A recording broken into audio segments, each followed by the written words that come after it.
Miss Kerala നടന്നു. അത്രയും നാളും ഞാൻ മോഡലിങ്ങും അതൊക്കെയാണ് ചെയ്തുകൊണ്ടിരുന്നത്. 15 കുറച്ച് ആങ്കറിങ് അവിടെ ഇവിടെയൊക്കെ ചെയ്യും. നത്തിങ്. എനിക്കതിന് വലിയ താല്പര്യം ഉണ്ടായിരുന്നില്ല. മിസ് കേരള എന്ന് പറഞ്ഞ ഞാൻ സ്റ്റേജിൽ സംസാരിച്ചതിന്റെ ഒരു റിസൾട്ട് ആയിട്ടാണ് ഞാൻ ജയിച്ചത് എന്ന് എനിക്കറിയാം.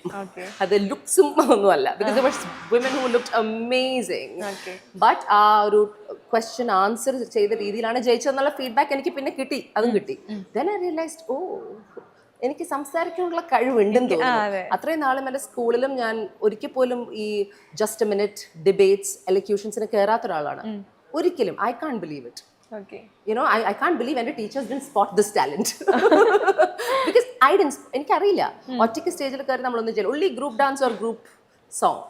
അപ്പൊ അങ്ങനത്തെ ഒരു ബാക്ക്ഗ്രൗണ്ടിൽ നിന്നാണ് ഞാൻ പെട്ടെന്ന് പുറത്ത് outside of school I become Miss Kerala, and then my confidence level ഒന്ന്